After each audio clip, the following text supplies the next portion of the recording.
I realize that glue is not going to be as strong as staples on a pull force like this. But nobody should be pulling on this.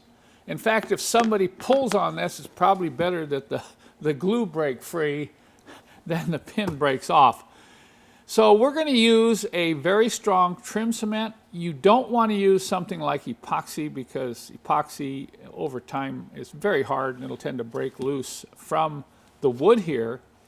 But when you're attaching this to a wood piece, you want to remove the old one. And I recommend taking either 100 or 120 grit sandpaper, roughing this area up right here, and then roughing up the back of the pin base because that's pretty smooth. You rough that up, you're going to get better adhesion. And when you install this, all you have to do is measure from here to here, get a center mark, put this right on the center, and we did this so the bottom edge of the base is right flush and parallel with the bottom edge of this wood piece. So you just glue it on in that position, let it sit overnight before reinstalling it, and you're good to go. Now I'm going to show you right now the glue I recommend. I'm sure there's other glues out there, but the important thing is to use a glue that's a little bit flexible, doesn't dry completely hard, because those are the type of glues that will separate over time. This is my glue of choice. It's 3M's black super weather strip and gasket adhesive. And this has become one of my favorite adhesives around the shop over the last year. This stuff is absolutely amazing. It is a contact cement where you put glue on one piece and glue on the other piece, let it tack up and then put it together. But I'm amazed that you can just put this on and stick it on something and it really sticks. And that's the case with this plastic pin when you put it to wood. I took this piece of wood here and just put a bunch of glue. I put enough on there so it oozes out the sides so you get real good adhesion.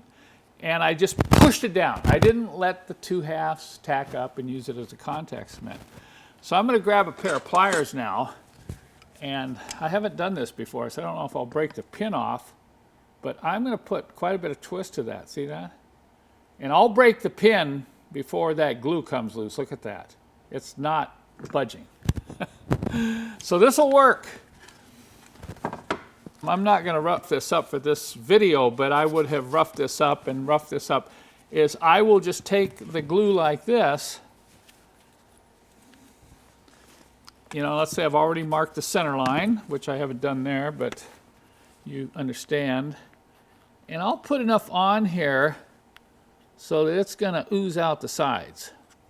And you don't want to have a thick coating between the two pieces, but I'm putting it on this thick so it will ooze out the sides and give full adhesion all the way to the edges. So I'll stick this on here, and then I'm going to rub it. See, I'll just keep rubbing it like this until you can see the glue is coming out the sides. Then I'll move this down so the edges line up. Push again, okay. And I can go ahead and wipe that excess off, or I'll just take my finger and just go like that because I want as much adhesive as possible here. All right, I'll set that aside, lean that up like that, and make sure you let this dry a full 24 hours before reinstalling it in your SL. And once again, you're going to be really happy that the back of that shift cover wood's not jumping up and down when you're driving down the road.